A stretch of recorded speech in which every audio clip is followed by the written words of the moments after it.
C'est un organe comme la peau, comme les poumons, comme le foie, et il vieillit. Et lorsqu'il vieillit un petit peu plus que prévu, eh bien, ce vieillissement peut devenir pathologique. Et c'est ce vieillissement pathologique qui est qualifié d'ostéoporose. AVS avec Philippe Robichon. AVS pour À votre santé, bonjour, bienvenue, ravi de vous retrouver pour cette heure de santé et de prévention. Mon invité aujourd'hui s'appelle Thierry Soucard, bonjour et bienvenue. Et bonjour. Vous connaissez son nom, journaliste scientifique et expert en nutrition, auteur de nombreux livres de vulgarisation sur la nutrition et la santé, et également éditeur. Vous publiez Le secret des os solides aux éditions qui portent votre nom. On estime en France qu'environ, chiffre 2019, près de 4 millions de personnes sont concernées par l'ostéoporose. Ça fait 5,5% de la population. 484 000 fractures de fragilité ont été recensées, surtout des fractures des vertèbres et du poignet. Les fractures de l'extrémité supérieure du fémur ont touché environ 66 000 personnes cette année-là. Et les fractures d'autres os comme le bassin, l'humérus, le tibia, le fibula, la clavicule sont moins fréquentes. On parlera des fractures tout à l'heure avec vous. Un livre que vous devez peut-être à Madame Pitchoun, Marie Pitchoun, qui est Shkoun Marie Pitchoun. Oui, effectivement. Mais je raconte ça dans l'introduction du livre. Moi, j'ai grandi dans un petit village occitan, un village de l'Aude. Il y avait 300 habitants. Et au bout de la rue, il y avait une dame qui me stupéfait chaque fois qu'elle passait devant, parce qu'elle était presque à 90 degrés, cette pauvre dame. Et elle trottait donc comme ça, à pas menu. Et à chaque fois, je posais la question, je demandais à mes grands-parents, puisqu'ils m'élevaient à l'époque, mais qu'est-ce qui lui arrive ? Je sentais bien qu'il y avait quelque chose qui n'allait pas bien. Et personne ne me répondait réellement, parce qu'on disait c'est la Marie Pitchoun. Et puis voilà, ça sert à l'explication. Pitchoun, ça veut dire petit, oui. Dans le sud. Et puis voilà. Et après, la vie m'a amené sur d'autres horizons, et m'a quand même ramené sur ces questions-là quand j'étais dans les années 2000 à Sciences et Avenir, où je m'occupais de la biologie, de la santé, et où j'ai commencé pour des raisons que j'explique dans le livre, à m'intéresser de nouveau à ce qui se passait et ce qui affectait Madame Marie Pitchoun. Vous rencontrez le professeur Walter Willett à Harvard. Alors donc lui, il s'occupait de quoi, le professeur Willett ? Alors Willett, c'est le plus grand chercheur en nutrition entre la fin du XXe siècle et puis aujourd'hui. On peut considérer ça comme ça, puisque c'est lui qui est la personnalité la plus citée dans les sciences de la vie, toute discipline confondue, pour ses travaux. Et notamment, ses travaux, c'est le suivi de 2 grosses cohortes qui sont à Harvard, l'étude des infirmières et l'étude des professionnels de santé. Googlez Walter Willett avec 2 T. En 97, son équipe décide de vérifier des allocations sur la consommation des produits laitiers et notamment sur la prévention des fractures osseuses. Et que montre cette étude ? Alors c'est l'étude Fescanich de 1987 qui est assez spectaculaire, parce qu'on a là donc des... Alors, il y a écrit 97 dans votre livre. 97, pardon. Ouais. Il y a là des spécialistes, des épidémiologistes qui sont persuadés que si on consomme beaucoup de produits laitiers, on a moins de fractures osseuses. Et donc ils veulent le vérifier quand même, parce que c'est un peu un bruit, une rumeur qui est propagée par l'industrie laitière. Mais ils veulent savoir si c'est vrai, si ça se passe réellement comme ça en conditions de vie réelle. Et donc ils ont cette cohorte de 200 000 femmes qui suivent depuis les années 80. Ils ont des questionnaires de santé tous les ans, et puis ils ont également des informations sur la santé de ces femmes. Et lorsqu'ils associent ces variables, ils s'aperçoivent de quelque chose qui n'a pas de raison d'exister. C'est-à-dire que les femmes qui consommaient le plus de produits laitiers avaient plus de fractures. Donc ils ont cru qu'ils avaient fait une erreur, ils ont refait mouliner les ordinateurs, et puis ils ont confirmé ce qu'ils avaient trouvé, qu'on a confirmé depuis. Ce qui veut dire que les fameuses allégations, les produits laitiers et mangent du calcium, n'étaient pas vérifiées. Elle n'était pas vérifiée, c'était pas la première étude à ne pas la vérifier, mais c'était l'étude la plus importante. De l'époque. Et ce qu'il faut savoir, lorsqu'on n'est pas familier de ce type d'études en épidémiologie, ça ne veut pas dire que les produits laitiers provoquent des fractures, mais à minima, ça veut dire ça n'en protège pas. Voilà, ça ne peut pas raisonnablement en protéger, notamment à un niveau de consommation élevé. Alors, on apprend dans votre livre que la définition moderne de l'ostéoporose a été conçue en 1992 par un groupe d'études sous l'égide de l'Organisation mondiale de la santé. Et vous rajoutez, les experts de ce groupe avaient reçu un financement de laboratoires pharmaceutiques. Donc, comment... alors, il n'y avait pas de définition de l'ostéoporose avant ?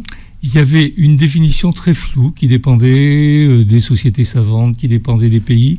Et là, il s'agissait pour l'OMS, c'est l'OMS qui avait demandé ça, de réunir des spécialistes, sauf que l'OMS n'avait pas les moyens de financer... non.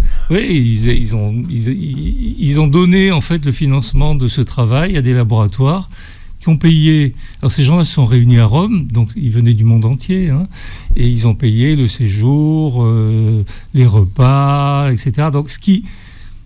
On va pas dire qu'ils étaient achetés par l'industrie. Pourquoi vous le précisez alors ? Alors je le précise parce que ça a été une source de biais potentiels sur les recommandations qui ont été de cette commission. Voilà, et à préciser que pour les recommencer, un autre biais possible, c'est qu'il faisait très chaud.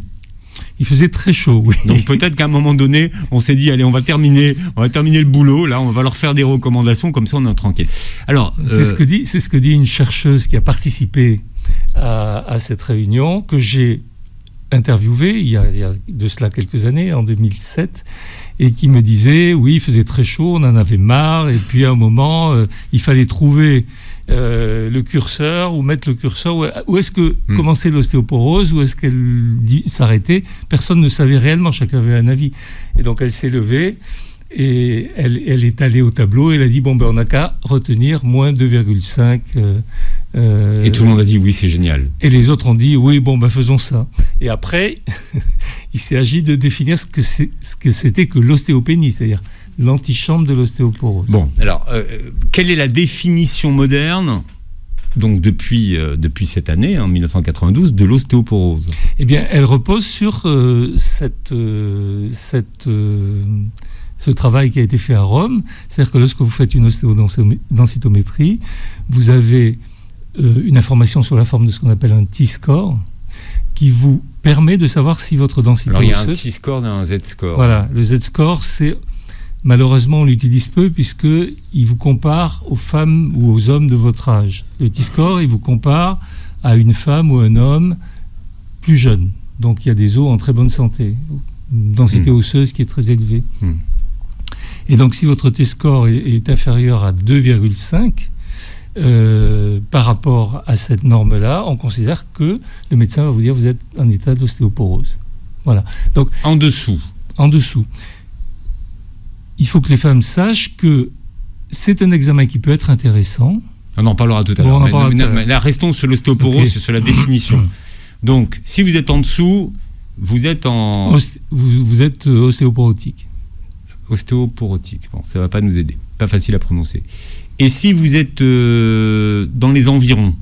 Et si vous êtes dans les environs, si vous n'êtes pas réellement à 2,5, mais en dessous de 1, vous êtes ostéopénique. Donc ça a été inventé dans le cadre de cette réunion également. Ça a été inventé lors de cette réunion à Rome, et ça a été très critiqué par des chercheurs dont on parlera peut-être tout à l'heure, qui sont ceux qui travaillent sur le surdiagnostic et le surtraitement. Voilà. Donc, il faut savoir qu'il n'y a pas de consensus à 100% sur ces définitions-là, pour des tas de raisons dont je parlerai peut-être tout à l'heure. Ce qui ne veut pas dire qu'il faut tout jeter. Faut pas, je suis pas en train de dire... On est en train d'expliquer aux gens comment est née la définition officielle qui est toujours en cours aujourd'hui, que quand vous allez faire un examen, c'est ça qu'on va regarder. C'est ce chiffre-là, 2,5. Voilà comment c'est né. Mais c'est toujours intéressant de savoir comment c'est né. Mais sinon, c'est quoi l'ostéoporose ? L'ostéoporose, en fait, c'est au-delà des chiffres, si on devait définir ce que c'est. L'ostéoporose, c'est un vieillissement, alors qui peut être normal, de l'os. L'os est un organe comme la peau, comme les poumons, comme le foie, et il vieillit. Il vieillit pour des raisons que j'explique dans le livre, que je peux détailler ici, mais je ne sais pas si on aura le temps, qui relèvent de la biologie. Et lorsqu'il vieillit un petit peu plus que prévu, ou lorsqu'on part d'un niveau un petit peu inférieur à ce qu'on avait à 25 ou 30 ans en termes de masse osseuse, eh bien, ce vieillissement peut devenir pathologique, c'est-à-dire qu'il est au-delà de ce qui serait un vieillissement normal de l'os, et c'est ce vieillissement pathologique qui est qualifié d'ostéoporose. Et pourtant, dans votre livre, vous expliquez que l'os vieux est chassé par de l'os neuf. Donc ça veut dire qu'on fabrique de l'os toute sa vie ? On fabrique de l'os toute sa vie, et il y a un moment où on fabrique moins d'os qu'on en détruit. Et ça, le moment, Et ça, le moment, ça dépend de chacun. Ça peut commencer à l'âge de 30-40 ans, cette inversion, et elle est liée à l'environnement, au micro-environnement biologique du corps, c'est-à-dire que tout autour de l'os, il y a des choses qui vieillissent et qui se traduisent par des déséquilibres métaboliques, inflammatoires, immunitaires, et tout ça a un rôle sur le fait que cet équilibre-là peut être rompu. Donc ça arrive au moment où on ne fabrique plus suffisamment d'os jeunes, nouveaux, pour remplacer l'os vieux. Alors, c'est ça qu'il faut comprendre. Oui, c'est exactement ça. Il y a d'autres facteurs. Il faut combien de temps pour remplacer un os, d'ailleurs ? Parce que vous dites qu'il y a la durée de cycle, c'est 10 ans à peu près. Oui, mais ça se passe en quelques mois en fait. Les cellules qui s'appellent des ostéoblastes et qui fabriquent de l'os sont ensuite viennent à la suite des cellules qui détruisent l'os, ce sont des ostéoclastes, et toutes ces deux cellules viennent de la moelle osseuse en fait, de cellules souches de la moelle osseuse. Et donc c'est en permanence et en quelques mois vous fabriquez de la matière osseuse et vous permettez le dépôt de minéraux sur cette matière osseuse. Quel est le secret des os solides ? Eh bien, on en parle avec mon invité Thierry Soucard, journaliste scientifique et expert en nutrition, auteur de ce livre Le secret des os solides aux éditions Thierry Soucard. Alors on parlait de la mesure de la densité des os. Comment s'appelle l'examen le plus connu qui permet de mesurer la densité des os ? Il s'appelle DEXA et c'est l'équivalent d'une radiographie. Voilà. Et ça se fait en général, ça peut se faire dans certains cabinets, ça se fait à l'hôpital aussi. C'est souvent prescrit par le médecin. Normalement, cet examen devrait être prescrit lorsqu'il y a des facteurs de risque identifiés par le médecin. C'est-à-dire des antécédents familiaux, des antécédents de chute, un caractère frêle du squelette, des gens qui sont très minces. Excusez-moi. Mais très souvent, on voit des médecins prescrire cet examen en dehors de ces cas particuliers, simplement parce qu'une femme, par exemple, va arriver à l'âge de 50, 52, 53, 54 ans. Et c'est là que c'est un peu compliqué parce qu'on a des études que je cite dans le livre qui montrent que 20 à 25% des femmes qui subissent cet examen ne devraient pas aller se faire faire une densité osseuse. Ce qui veut dire qu'en dehors des facteurs de risque, ça n'a pas d'intérêt ? Alors, en dehors des facteurs, peut-être qu'il vaut mieux vérifier quand on arrive à l'âge de la ménopause la densité des os.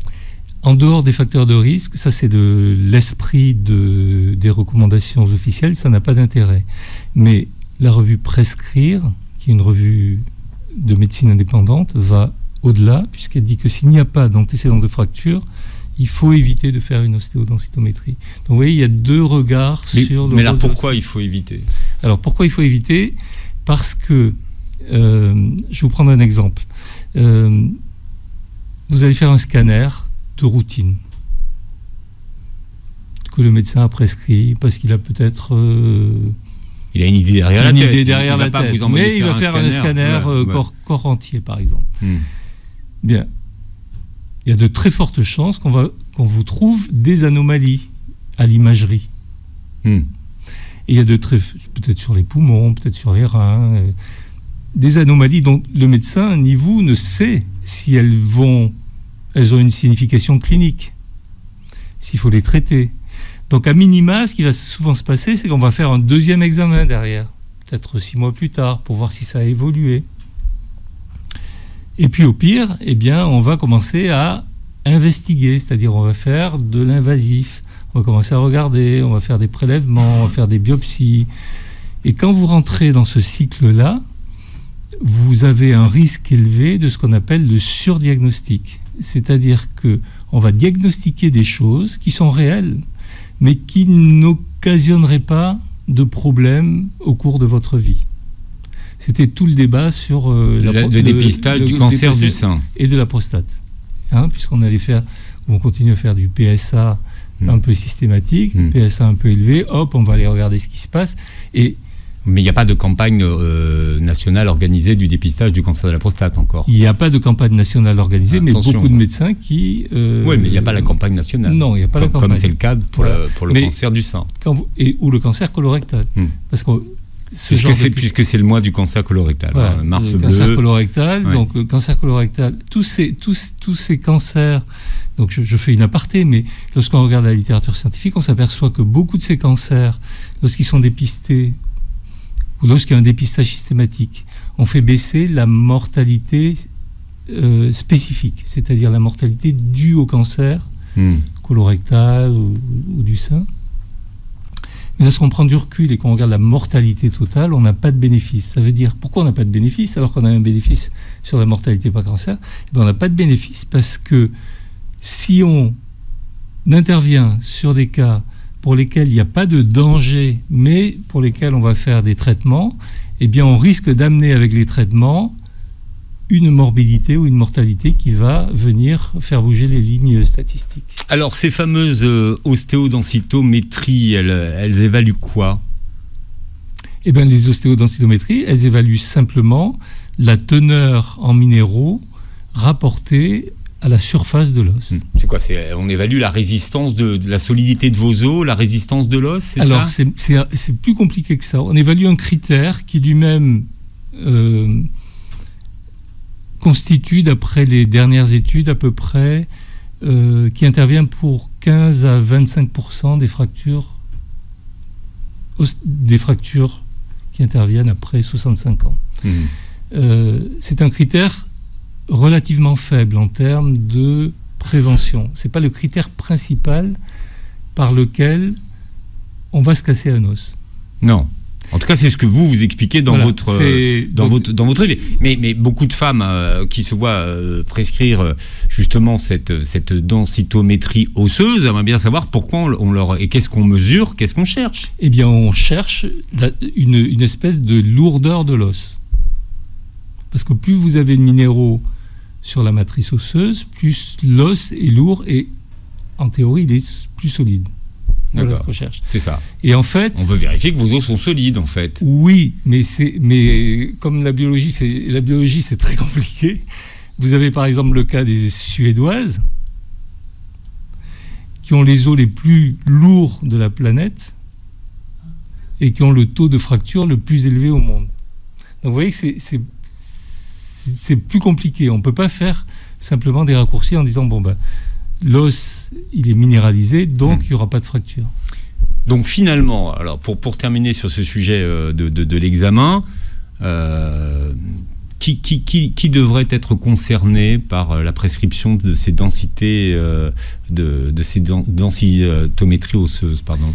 Alors, qui devrait être concerné ? Si c'est le point de vue du médecin qui obéit aux recommandations officielles, c'est à lui de voir si la personne a des facteurs de risque.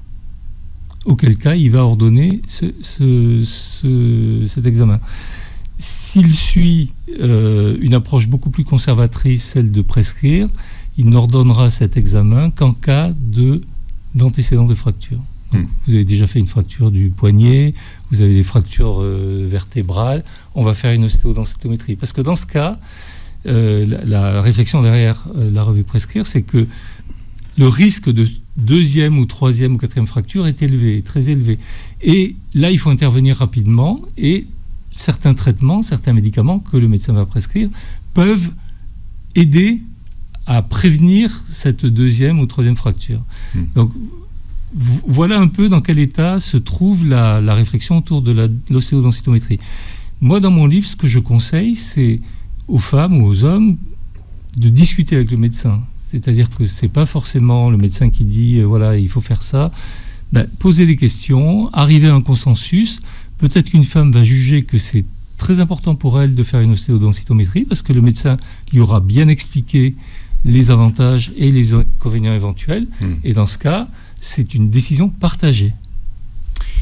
Il y a l'argument évidemment financier qui intervient. C'est un examen qui est pris en charge par la sécurité sociale.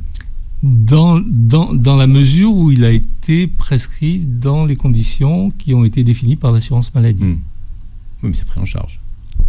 Dans cette mesure-là. Mais alors si vous êtes en dehors de... en théorie, si vous êtes si vous avez 53 ans et que vous n'êtes pas de facteur de risque... Normalement, ça devrait pas être... Normalement, c'est pas remboursé. Alors vous dites que l'ostéoporose n'est pas synonyme de fracture. Qu'est-ce que ça veut dire ? Alors ça veut dire que lorsqu'on regarde les événements qui conduisent à une fracture, on s'aperçoit que les facteurs les plus importants, c'est l'âge, même si la densité osseuse est la même. C'est-à-dire on compare par exemple une personne de 50 ans avec une densité minérale osseuse de X et une personne de 80 ans avec une densité minérale osseuse de X, la même.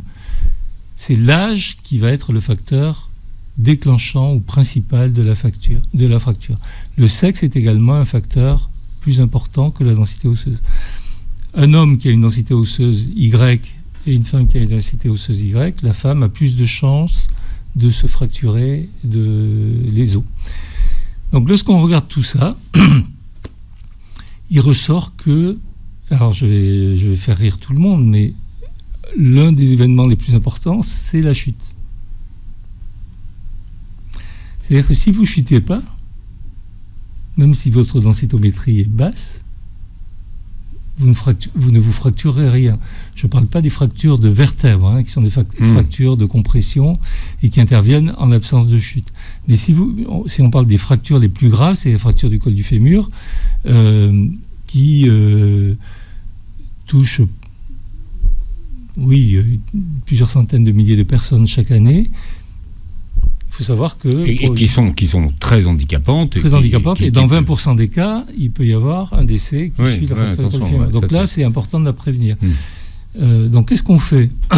Et là, quand vous dites prévenir, c'est prévenir la chute. Alors, c'est la prévenir par tout moyen. Il est clair que si le médecin s'aperçoit que la densité osseuse est basse, il va donner des médicaments pour essayer de la stabiliser ou la remonter, ou des traitements non médicamenteux dont je parle. Il va prescrire en tout cas quelque chose, il ne va pas rester inactif.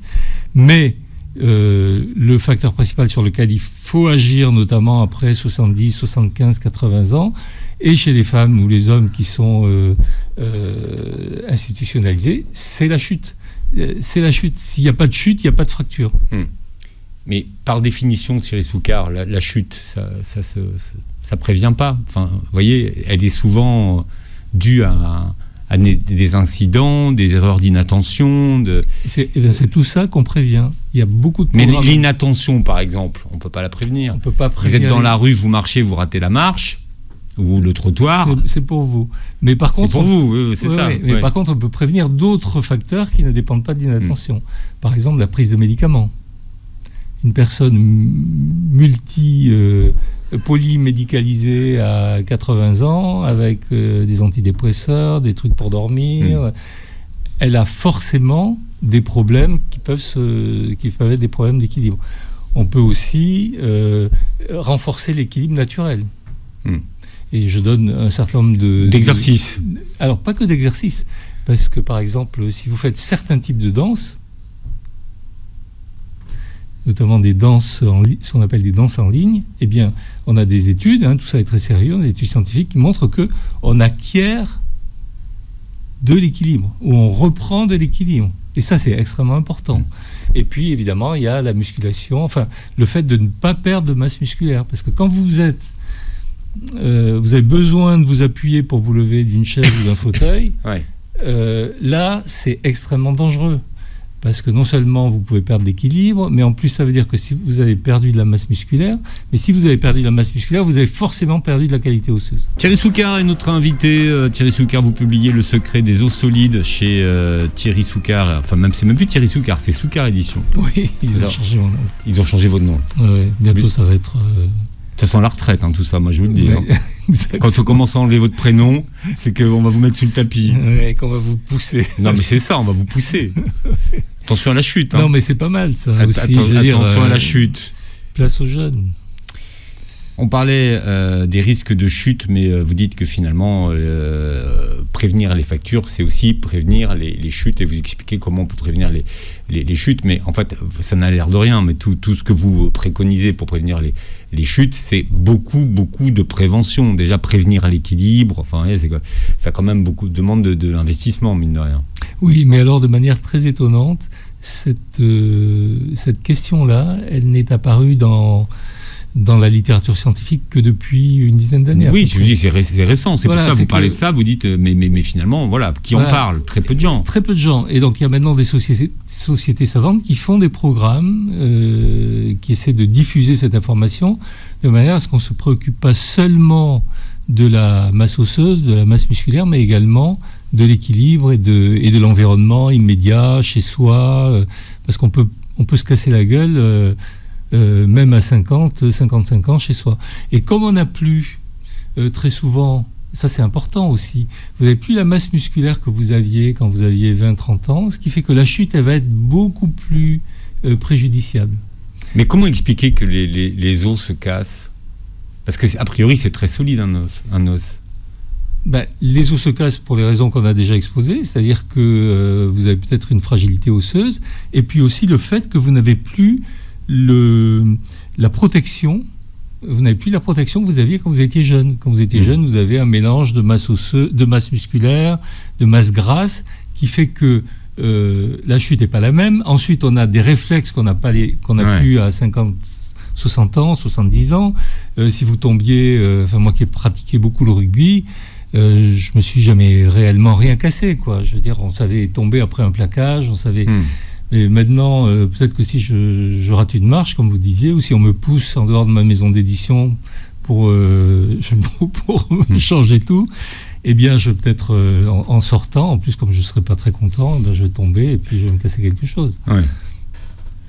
Ça peut expliquer finalement que les os se cassent. Alors, c'est intéressant parce que vous parlez de vous, mais les hommes ne sont pas épargnés, parce qu'on parle toujours de l'ostéoporose en disant que c'est un problème de femmes, mais ne sont pas épargnés par l'ostéoporose. Non, ils ne sont pas épargnés, ils représentent beaucoup moins de cas quand même, la majorité c'est des femmes, et puis on peut l'expliquer de plein de manières. Par exemple, on a parlé de la masse musculaire, elle est plus importante chez l'homme, donc si la masse musculaire est plus importante, la masse osseuse qui est corrélée à la masse musculaire, elle est plus importante également, et puis il y a deux facteurs très importants, un facteur très important, c'est la baisse des hormones.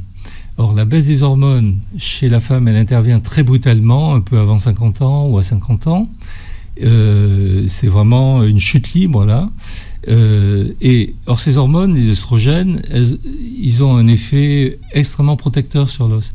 Parce que, tout à l'heure, vous avez parlé des cellules qui fabriquent de l'os. Eh bien, ils permettent à ces cellules de fabriquer de l'os, et en même temps, ils empêchent les cellules qui détruisent l'os d'être trop actives. Donc, quand vous n'avez plus cette protection-là, eh ben, ça commence à devenir un peu plus compliqué. En plus, les œstrogènes, ils sont anti-inflammatoires. Et l'inflammation, on parlera peut-être, c'est vraiment quelque chose qui nous fait vieillir à tout point de vue, mais qui également fait vieillir les os.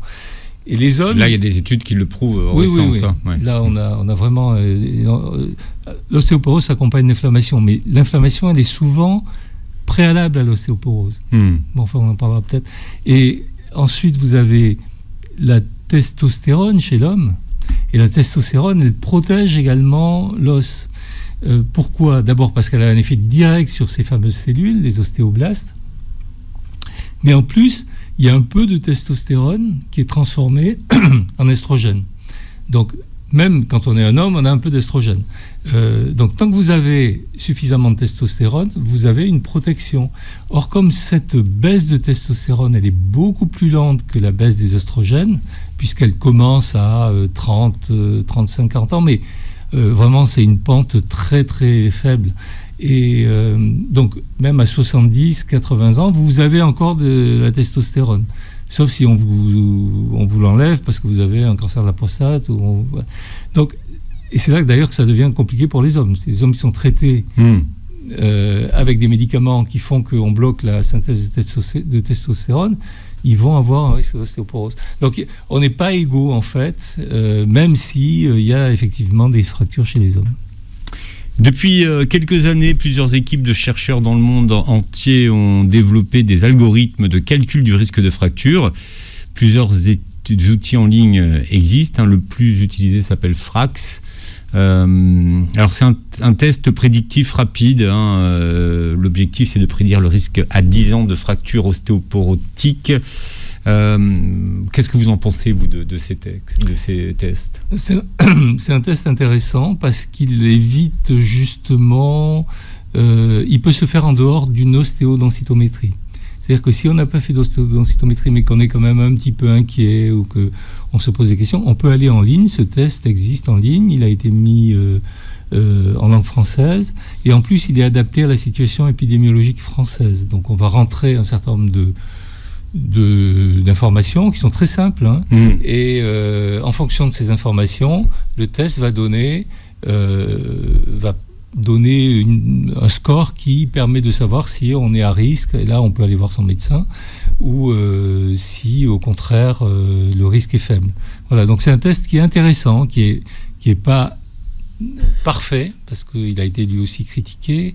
Il a tendance à surestimer un peu le risque de fracture, mais moi j'encourage C'est gratuit, alors déjà vous pouvez le télécharger. C'est l'OMS, l'Organisation mondiale de la santé. J'encourage tout le monde, ça prend quelques minutes, on peut le faire en ligne et ça donne une idée. Ensuite on peut se poser des bonnes questions et changer son mode de vie ou aller voir son médecin ou les deux. Alors, qu'est-ce qu'on mange pour renforcer nos os ? On a parlé tout à l'heure des allégations sur les bienfaits du calcium. Donc, qu'est-ce qui est plus puissant que le calcium alors ? On va commencer par le calcium quand même. Donc, moi, j'ai toujours entendu dire mange du calcium, c'est bon pour les os. Voilà. Donc, le calcium, il en faut. Il en faut parce qu'il y en a dans les os. Mais pendant longtemps, le discours qu'on a entendu et sur lequel je me suis inscrit en faux lorsque j'ai publié les mensonges et propagandes, c'était s'il y a du calcium dans l'os, plus vous allez manger de calcium, plus il y aura de calcium dans l'os, donc plus vos os seront solides. Et moi, je répondais oui, effectivement, mais comme le cerveau consomme beaucoup de glucose, si vous mangez beaucoup de confiserie toute la journée, vous allez être suprêmement intelligent. Donc on était à ce niveau de bêtise de la biologie. Donc maintenant on a quand même changé. Donc je vous fais le consensus. Le consensus, c'est pas de carence en calcium. Il faut pas de carence en calcium. Donc il faut pas manquer de calcium. Donc c'est important le calcium. On peut pas dire mais l'idée que pour y revenir que les produits laitiers sont incontournables est totalement fausse parce que du calcium vous en avez partout. Donc si vous consommez une alimentation du type de celle que je préconise dans le livre, vous allez avoir suffisamment de calcium pour vos os. Et en plus, les apports conseillés en calcium dans les pays développés, ils sont très certainement un peu surestimés et on n'a pas besoin d'avoir 1,2 g de calcium pour avoir des os en bonne santé. Tout ça, c'est le reliquat de ce qui s'est dit pendant des décennies avec derrière l'influence de l'industrie laitière.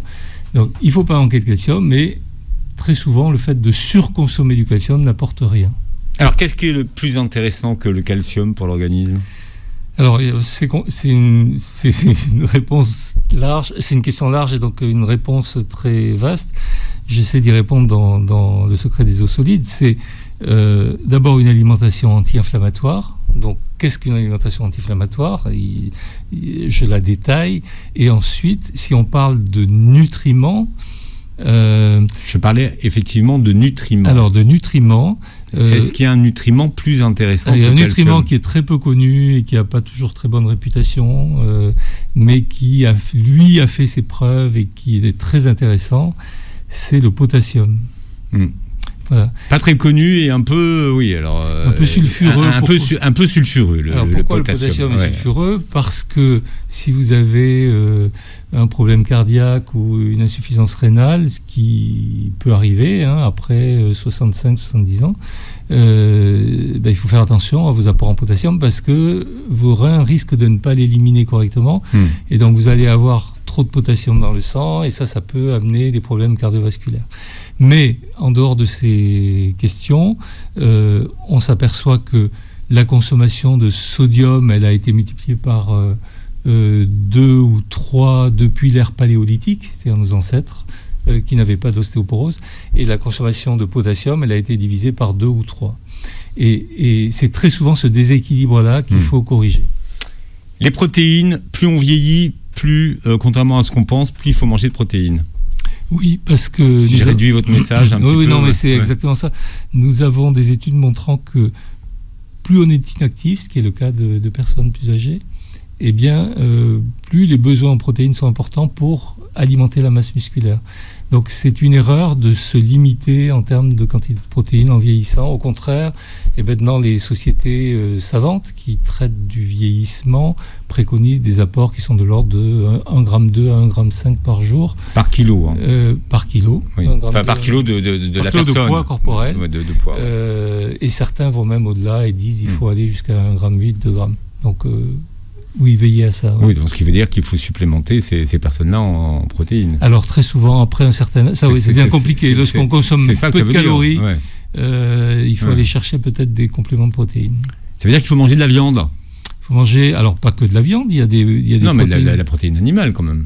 Oui, il faut des protéines animales parce qu'elles amènent des acides aminés qui sont importants pour la croissance musculaire et la croissance osseuse. Mais on trouve aussi dans certains... aliments végétaux comme le soja, une gamme d'acides aminés qui est intéressante. Donc il ne s'agit pas de ne manger que des produits animaux, mais de la même manière, il ne s'agit pas de ne manger que des produits végétaux. Quels sont les bons légumes pour les os ? Alors les bons légumes, c'est pour moi ceux qui vont amener des molécules anti-inflammatoires. Donc dès qu'il y a de la couleur, ça devient intéressant. Par exemple, si vous avez le choix entre du chou blanc et du chou rouge, c'est plus intéressant d'aller vers le rouge parce que vous avez des anthocyanes qui sont anti-inflammatoires. Martine Cotina sort de ce corps. Bah oui. Mais oui. J'ai déjà entendu ça quelque part. Oui, on est nombreux à tenir ce discours. Oui, Martine Cotina le tient beaucoup, surtout sur le chou. C'est pour ça que j'ai dit ça. On est tous sur le chou. Ventre plat. C'est une excellente vulgarisatrice et médecin, ce que je ne suis pas. Non, c'est pour avoir un ventre plat. Elle disait manger du chou. Et manger du chou de couleur. Alors les vitamines essentielles pour nos os. Alors les vitamines essentielles, d'abord il faut de la vitamine D, et là c'est pareil, surconsommer de la vitamine D, on ne voit pas énormément d'effets, donc on voit des médecins qui donnent beaucoup de vitamine D, il faut en donner certainement, surtout en hiver. Maintenant, les effets sont relativement modestes, sauf chez les personnes institutionnalisées, probablement parce qu'il y a des carences. Et puis une autre vitamine qui devient intéressante, sur laquelle on a encore peu de travaux, c'est la vitamine K, parce qu'elle aide le calcium à se fixer sur l'os. Et une autre vitamine qui est intéressante aussi, dont on parle peu, c'est la vitamine C, parce qu'en fait la vitamine C, elle permet... dont on parle peu pour les os, mais on en parle beaucoup de la vitamine C. Voilà, mais pour les os. La vitamine C, elle permet la synthèse de collagène, et le collagène de type 1, c'est ce qui soutient l'os. Voilà. Donc il ne faut pas en manquer. Et vous parlez également de la mélatonine, alors c'est pas une vitamine, mais l'intérêt de la mélatonine pour nos os. Oui. Absolument. Au moins, si ça ne fait rien à nos os, on dormira bien. Oui, surtout après un certain âge. Bien, la suite est dans votre livre, Thierry Soucard, Les secrets des os solides. Chez Soucard Édition, vous réécouterez l'émission en podcast sur beurrefm.net et sur les plateformes qui reprennent l'émission. Et vous verrez la vidéo sur notre chaîne YouTube. Merci d'avoir été avec nous. Merci à vous. Et passez une très belle journée santé sur Beurre FM.